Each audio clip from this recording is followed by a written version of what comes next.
Hello and welcome back to my channel guys your prep और आप सभी का एक बार फिर से स्वागत है।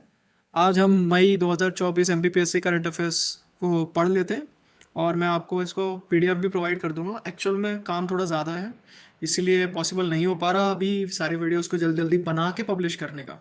रिकॉर्डेड हैं, पीडीएफ बन चुके हैं काफ़ी सारे के, but I am try to doing the best for you. Current affairs इसलिए ज़रूरी है बिट ईजी बिकॉज ना ऐसा ऐसा होगा कि कभी आप कहीं के वो बने, तहसीलदार बन जाओ, ठीक है। और फिर आपको करंट अफेयर्स इसलिए जानना ज़रूरी है, मान लो जिस जगह के आप तहसीलदार हो उस जगह के आपको सारी नॉलेज फिजिकली होनी चाहिए, जोग्राफिकली फिजिकली। नदी कौन सी है, पहाड़ कौन से हैं, पर्वत कौन से हैं, झरने कौन से हैं, तालाब कौन से हैं, मंडी कौन सी है, ठीक है, लोकेलिटी कैसी है, ये पता होना चाहिए। ये इसलिए पता होना चाहिए, कभी कभी क्वेश्चन पूछा करो। आप लोग कमेंट तो करते नहीं हो, लेकिन कभी कभी ये चीज़ पूछा करो कि यार मैं करंट अफेयर्स पढ़ क्यों रहा हूँ, क्या नीड है इसका, ऐसा क्या हो जाएगा कि ये पढ़ने से मेरा मतलब एग्जाम क्लियर होगा। अब ये जिस यूनिट में आता है उस यूनिट में बहुत सारी चीज़ें इंपॉर्टेंट है। हम खेल कूद और बाकी सारी चीज़ों को भी कवर करेंगे स्लोली स्लोली। जैसे ही आएगा मैं उसको है ना सब कुछ एक जगह पे वीडियो बना करके सेग्रीगेट करके पोस्ट कर दूंगा।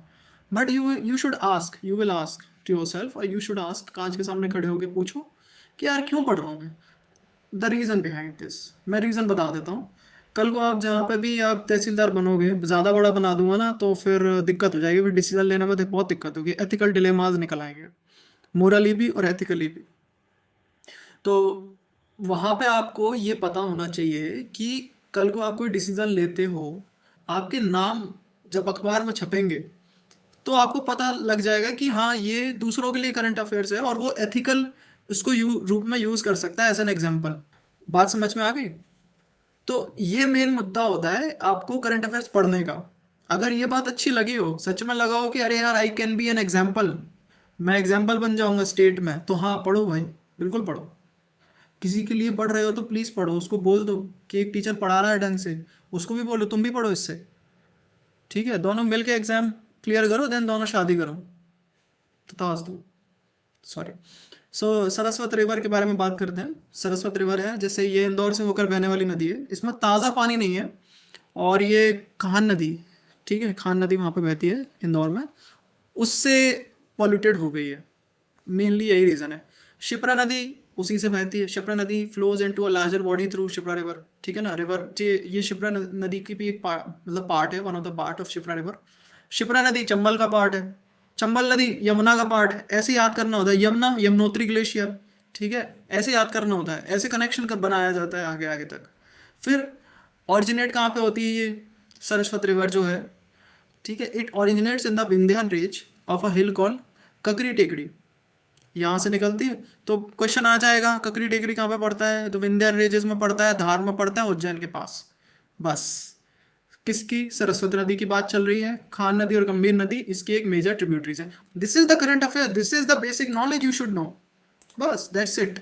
ये नोट कर लो, ठीक है ना। कहाँ से बह रही है? इंदौर से बह रही है, ये नोट कर लो। पॉल्यूटेड हो गई है खान नदी के कारण, ये आप केस स्टडी में लिख सकते हो, ये नोट कर लो। River flows into a larger body through Shipra river, ये शिप्रा नदी में, जैसे इस क्या कहते हैं, नदी शिप्रा नदी के माध्यम से एक बड़ी शरीर में बहती है। अब ये हिंदी में ट्रांसलेशन थोड़ा अजीब हो गया है। फिर शिप्रा ट्रिब्यूटरी है किसकी? चंबल की। चंबल ट्रिब्यूटरी है यमुना की। यमुना ट्रिब्यूटरी है यमुना शायद यमुनोत्री से बहती है, शायद गंगा का ये पार्ट होगा, या फिर वो हम एक उसमें देख लेंगे।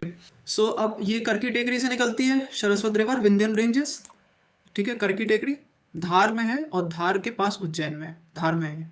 खान और गंभीर रिवर इसकी ट्रिब्यूटरीज हैं। सिंपल, ये ऐसे याद करना होता है। परिवेश पोर्टल, अब आपको है ना कंजर्वेशन तो करना है नहीं, बस एसी चला के बैठ जाना। ठंड पड़ रही है तो इस समय नहीं चलाना है एसी। प्लीज़ एनवायरनमेंट बचाओ प्लीज़। अगर कोई इस वीडियो को कट करके पोस्ट करना चाहे तो मैं कॉपीराइट नहीं लगाऊंगा। प्लीज़ एनवायरनमेंट बचाइए। आप देखिए अपने आसपास कुछ जंगली जानवर जो पहले आपने सुने होंगे, आसपास मतलब जंगली जानवर जो आपने सुने होंगे, आज खत्म होते जा रहे हैं। प्लीज़ कंजर्वेशन करिए। एनवायरनमेंट बचाना है मतलब बचाना है। और इसका एक पोर्टल बनाया गया है जहाँ पे आप क्या कहते हैं कि मतलब ऑनलाइन सबमिशन कर सकते हैं। Development for online submission monitoring और purpose proposal submitted by the proponents for the seeking environment, forest, wildlife, coastal regulation, zone clearance from the central, state and district level authorities. भाई ये web based portal है, important ये है, related to environment है, ठीक है, जिसमें राज्य जिला स्तर सभी अधिकारियों को पर्यावरण और तटीय क्षेत्र जितने भी होते हैं क्रिटिकल रेगुलेशन जोन्स या कोस्टल रेगुलेशन जोन्स, ठीक है ना, मंजूरी प्राप्त करने पर समर्थकों द्वारा प्रस्तुत प्रस्तावों को ऑनलाइन जमा करने और निगरानी करने के लिए विकसित किया गया है। सिंपल। प्री हिस्टोरिक आर्टिफैक्ट्स कहाँ पे मिले हैं? Prehistoric artefacts found in Madhya Pradesh कहाँ पे मिले हैं? National fossil park at Gugwa, ठीक है ना, Madhya Pradesh, where an team of archaeologist from Ashoka university in Sonipat conducting research in Bandhavgarh national park and tiger reserve Umaria. Okay, ऐसे याद होना चाहिए।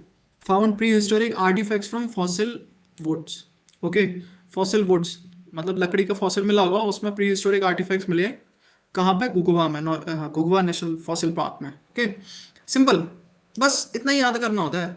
मध्य Pradesh has many ancient location such as Bhimbetka भी है हमारे यहाँ पे। UNESCO world heritage site Hathnora where the skull fragment known as Narmada women was discovered. Okay, UNESCO world heritage site है हथनौरा में, जहाँ से skull fragment known as Narmada women was discovered. Okay, in addition to seek sites, ठीक है, like नीमतोन, उसके बाद फिर क्या लिखा है? पिलकक्कर, पिलकाकरा, जो भी है, फिर महादेव, जैसे सभी स्थल हैं वहाँ पे भी खोजा गया। महादेव जो है वो पिपरिया में है। ओके, गुगवा नेशनल फॉसिल पार्क कहाँ पे है? ये आपका डिंडोरी में है। ओके, ऐसे याद कर लो, सिंपल सिंपल। थोड़ा गलत हो जाता है यार, इतना तो चलता रहता है, सबके साथ होता है। फिर मैंने नेशनल पार्क्स की पिछले करंट अफेयर्स के ऊपर आई बटन पे आपको है ना वीडियो मिल जाएगा, ठीक है। इसके पिछले मंथ में आपको मैंने नेशनल पार्क याद करने का एक तरीका बताया था, प्लीज़ उसको याद कर लेना, इस मैप को डाउनलोड कर लेना, ये साइट नीचे दी हुई है, यहाँ से भी कर सकते हो। Please try to visit. कैसे भी करके याद करो, मैं नहीं जानता। मैं एक बार एक वीडियो बना दूंगा अलग से, national park in MP, tiger reserve in MP, wild life sanctuaries in MP, Ramsar sites in MP, पूरा अलग से वीडियो बना दूंगा। नीचे कमेंट लिख देना वीडियो बना दो भाई, ठीक है ना, तो मैं बना दूंगा वीडियो। नहीं बोलोगे तभी बना दूंगा वीडियो। ओके, सो मतलब अब जैसे यहाँ पे नाम गलत हो गया, MSDH भी हो गया, कोई आएगा अरे यार इसमें तो नाम गलत दिया, तो तुम सही कर लो। विहार, वन विहार में VIH विहार हो गया, तुम सही कर लो खुद से, खुद के हाथ पे, ठीक है। प्रिंट आउट निकलवा के, रत्तापनी टाइगर रिजर्व, रत्तापनी, ठीक है। मैंने बोला कि ये उसमें है अभी, क्या कहते हैं, कमेंसमेंट में, तो है ना यहाँ पे एक मेरे को बोल रहा भाई यार वो स्टार एक पे भी लगा हुआ है। अरे यार तो तुम ठीक कर लो ना। ये सबसे इंपॉर्टेंट चीज़ इस एग्जाम के लिए ये है कि यू शुड नो कि है ना, कुछ अगर गलत मिलता भी है तो यू शुड नो कि भाई I have a chance to do it correctly, मेरे पास एक मौका है।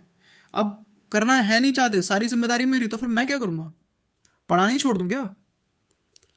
थोड़ी बहुत चीज़ों में गलती चलती है। Okay, so like, comment, subscribe please please, है ना। सो अब यहाँ पे एक खबर है, green hydrogen plant inaugurated in Madhya Pradesh, ठीक है।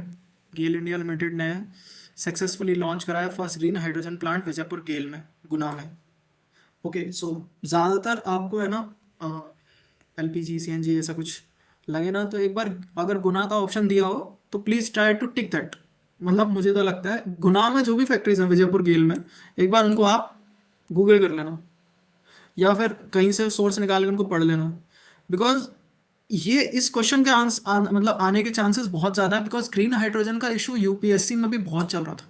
सो इस क्वेश्चन के आंसर मतलब आने के चांसेस बहुत ज़्यादा है। इसका आंसर बिल्कुल सही लगाइएगा, विजयपुर गेल में। एक अभी मैंने पिछले कुछ देर पहले बताया, कुछ सेकंड्स पहले, कुछ मिनट्स पहले बताया, एनवायरनमेंट बचाइए प्लीज़, एनवायरनमेंट बचाइए, conserve the nature please, conserve nature. Heat stroke के कारण 100 ऑफ बैट्स मर गए, 100 ऑफ बैट्स। मैं नहीं जानता कि है ना बैट्स का क्या योगदान है, आप लोग नहीं जानते होंगे बैट्स का क्या योगदान है, बट लू से सैकड़ों चमगादड़ मर गए मध्य प्रदेश के झाबुआ ज़िले में। ये इंपॉर्टेंट खबर इसलिए हो जाती है क्योंकि हमें हीट स्ट्रोक के बारे में जानना चाहिए। हीट स्ट्रोक क्या है? I must say heat stroke की मैं एक अलग से थोड़ा सा है ना डिस्क्रिप्शन बॉक्स में कहोगे तो डिस्क्रिप्शन डाल दूंगा, बट आई मस्ट से कि है ना अगर चाहोगे तो इस पर प्रॉपर एक कैसे होता है, कैसे मतलब क्या दिक्कत है, इस पर मैं वीडियो बना दूंगा। बट ट्राई टू अंडरस्टैंड यार, please conserve the environment, please conserve the nature, बहुत ज़रूरत है। बस ये इंपॉर्टेंट खबर है हीट स्ट्रोक की, क्योंकि हीट स्ट्रोक को जानना चाहिए। गौतम बुद्धा के बारे में आपको जानना चाहिए, सिद्धार्थ, इनके बारे में आप सभी को जानना चाहिए बिल्कुल। मतलब एक पर्सनालिटी जिनको आप पढ़ेंगे ना तो खुद से आपको मतलब एक पीस मिलना शुरू हो जाएगा। सो इनको जानिए, ज़रूरी नहीं है आप के है ना और किसी को कवर करें आगे, और एथिक्स में बहुत काम आते हैं गौतम बुद्ध, बहुत काम आएंगे एथिक्स में। हम एथिक्स का भी सेशन करेंगे, एमपी की सीरीज़ चलने वाली है, बहुत जल्दी आने वाली है। वो एक्चुअल में क्या है, थोड़ा सा टाइम लग जाता है चीज़ों को कन्वर्ट करने में, बनाने में, हिंदी इंग्लिश में सब करने में। और I just try to make straight things, मतलब मुझे ना घुमा फिरा के बताने की आदत है ही नहीं मेरे को, मैं सीखी ही नहीं है वैसे। ओके, सो हम बात करते हैं Madhya Pradesh tourism board MPTB is developing a Buddhist circuit, ठीक है, that will connect Sanchi and other destination in the state with Bodh Gaya and Sarnath. बोध गया बिहार और सारनाथ की लोकेशन आप मेरे को बता दीजिएगा। हाँ ये कर लो पहले। मध्य प्रदेश टूरिज्म बोर्ड एक सर्किट बना रहा है, ठीक है, एक जगह बना रहा है, सर्किट हाउस होते हैं ना वैसा, वो बना रहा है ताकि वहाँ से सांची को कनेक्ट किया जा सके, एमपी में सांची को कनेक्ट किया जा सके।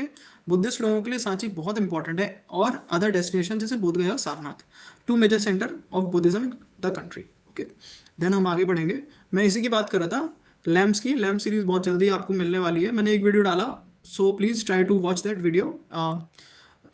ज्योग्राफी का पहला वीडियो डाला है, इसके बाद मैं फिजिकल डिवीजन ऑफ इंडिया जो है हमारा, हिमालयाज, हिल्स वगैरह, वो सब मैं आपको डालने वाला हूँ। 6 बेसिक डिविजन्स होते हैं इंडिया में, ठीक है, जैसे आपके ना क्या हो गए, डेजर्ट वाला एरिया हो गया, पहाड़ हो गए, पर्वत हो गए, नदियाँ हो गई, झील हो गए, झरने हो गए, ये सब डालने वाला हूँ मैं उसमें। ओके, देन हम इसको आगे करते हैं। बहुत जल्दी जल्दी ख़त्म करना चाहिए अब हमें। जस्टिस सील नागू जी का नाम आ रहा है, ये new acting chief justice of कहाँ के हैं, NP हाई कोर्ट के। Okay, so central government has notified the appointment of justice Sheel Nagu ji as acting chief justice of the Madhya Pradesh high court, article 223 of the constitution. मैंने यहाँ पे आर्टिकल इंक्लूड किया हुआ है, आप इसके बाद है ना अपॉइंटमेंट ऑफ एक्टिंग जजेस का कैसे क्या प्रोसीजर होता है एक बार वो नोट करना। Okay, because you have to think कि है ना, मतलब कुछ चीज़ें जो मैं आपको बता रहा हूँ, अगर आप इसको नोट डाउन करके अगर अभी से करना, प्रैक्टिस में लाना शुरू करोगे ना, तो ये इंटरव्यू के लिए बहुत अच्छा होगा। क्योंकि there can be question in an interview कि वो शील नागू जी का नाम नहीं पूछेंगे आपसे, बट वो पूछ सकते हैं acting chief justice of high court of MP, उनका चुनाव कैसे होता है, उनका अपॉइंटमेंट कैसे होता है, तो उसका क्या प्रोसीजर होता है। इफ़ यू डोंट नो तो प्लीज़ गो आउटसाइड, ठीक है ना, अपना है ना वो जो सिलेक्शन है वो भूल जाओ।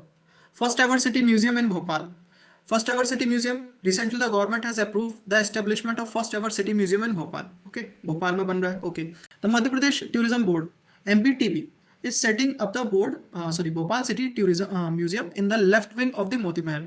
तो कहाँ पे बन रहा है भैया, भोपाल में बन रहा है, मोती महल के लेफ्ट विंग में। Moti Mahal is an important heritage site in the city and the building of high significance.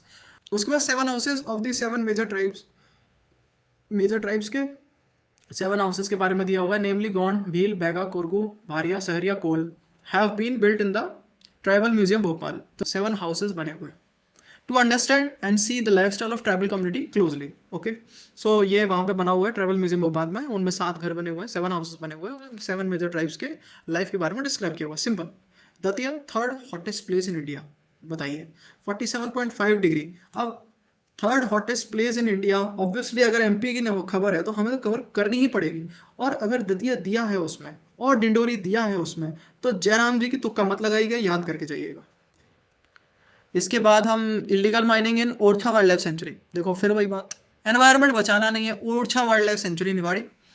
तो नेशनल ग्रीन, कभी कभी नेशनल हो जाता है, नेशनल की जगह पे NATONAL रह जाता है, तो प्लीज़ अगर किसी वीडियो में नेशनल की जगह नेशनल रह गया हो हिंदी में, तो प्लीज़ उसको ध्यान करके अपने आप चेंज कर लीजिएगा।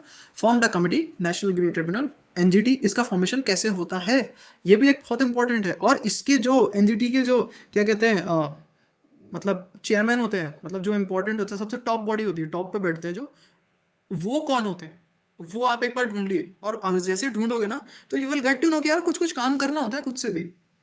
सो form the committee to look into the complaint of the illegal operation of the stone crusher and mining queries in eco sensitive zone of Orchha wildlife sanctuary. Simple, देखो क्या हुआ, NGT ने है ना कमेटी बनाई होगी कि कोई इलीगल माइनिंग कर रहा है, इको सेंसिटिव जोन होता है। इको सेंसिटिव जोन क्या होता है कि यार एक पूरा एरिया है, उसके चारों ओर में 10-20 किलोमीटर का एक एरिया बनाते हैं जो इको सेंसिटिव होता है, इकोनॉमिकली या एनवायरमेंटली इकोनॉमिकली सेंसिटिव जोन होता है, उसमें आप नहीं कर सकते माइनिंग, वो होता है इको सेंसिटिव जोन। ठीक है, फिर poor infrastructure of government schools in Madhya Pradesh, देखो Madhya Pradesh is the first country in the मतलब to have NEP, new education policy लागू करने वाला भारत में पहला राज्य जो है वो मध्य प्रदेश है। जय हो मध्य प्रदेश। बट हमारे यहाँ पे ना poor infrastructure of government school की हालत देखिए आप, हम पता नहीं क्यों नहीं समझ पा रहे हैं, हमें नौकरी गवर्नमेंट करनी है, हमें एग्जाम क्लियर करके गवर्नमेंट के लिए काम करना है, देश के लिए काम करना है, और हमारे यहाँ के सरकारी स्कूल इतने खराब है कि हमारे देश के बच्चों को एजुकेशन नहीं दे पा रहे, एग्जाम नहीं निकल पा रहे। एग्जाम सरकारी एग्जाम है ना, ये एग्जाम तो सरकारी है ना, तो फिर इतनी बुरी हालत कैसे हो गई? ये इस चीज़ पे विचार करना शुरू करिए, तो आपको थोड़ा सा इम्प्रूवमेंट मिलेगा खुद से कि जब मैं सर्विसेज में जाऊंगा तो मैं कैसे क्या बेटर काम कर सकता हूँ। सोन रिवर के बारे में मैं ज़्यादा नहीं बताना चाहूँगा, पेरेनियल रिवर है, ठीक है ना, गंगा का सेकंड लार्जेस्ट सदर्न ट्रिब्यूटरी है, अमरकंटक हिल छत्तीसगढ़ से निकलती है, flows through Chhattisgarh, Madhya Pradesh, UP, Bihar, ठीक है। वाटरफॉल बनाती है, अमरकंटक प्लेट्यू पे है, फिर मर्ज करती है गंगा में, पटना बिहार में जा करके। इसकी ट्रिब्यूटरीज याद कर लीजिए, ठीक है ना, घग्गर, जोहिला, छोटी महानदी, बनास, गोपा, रिहांद, कन्हर और नॉर्थ कोयल। कैसे याद करना है वो नहीं पता मेरे को। प्रोमिनेंट डैम इस पे बने हुए हैं, बाण सागर डैम एमपी का याद कर लीजिए, रिहांद डैम याद कर लीजिए, पिपरी यूपी में है जो, बस दैट्स इट, ऐसे याद कर लीजिए। और मैंने यहाँ पे है ना बढ़िया सोन नदी का बढ़िया सा मैप दिया हुआ है, तो आप इसको एक बार अच्छे से देख लीजिएगा, यहाँ पे मिलती है पटना में। गंगा है, यमुना का अलग से, देखो इसमें चंबल भी दिया हुआ है, केन नदी भी दिया हुआ है, तो गंगा अलग से, यमुना नदी आगे मिलती है जा करके, वो था, वो दोनों का उद्गम एक साथ होता है। ओके, मध्य प्रदेश टॉप अप्रैल जीएसटी कलेक्शन, तो हमने है ना जीएसटी कलेक्शन में टॉप किया है 2024 अप्रैल फिजिकल ईयर, ठीक है, 2023 से। So this is all over news I think. और इसी के साथ मैं कहना चाहूँगा आप सभी को थैंक्स, इतना सुना आपने तो वीडियो को लाइक कर दीजिए, प्लीज़ चैनल को सब्सक्राइब कर लीजिए। मैं लैम्स की सीरीज़ बहुत जल्दी शुरू करने वाला हूँ, इसके अलावा मैं आंसर राइटिंग के लिए कुछ बहुत जल्दी अनाउंस करूँगा।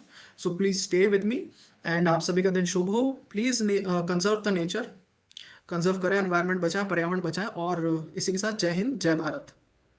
आज के लिए फिलहाल इतना ही। आपकी तरह मैं भी मायूस हूँ, लेकिन उम्मीद पर दुनिया कायम है। दिल दुखा है लेकिन टूटा तो नहीं है, और उम्मीद का दामन छूटा तो नहीं है। इसलिए आज के लिए इतना ही।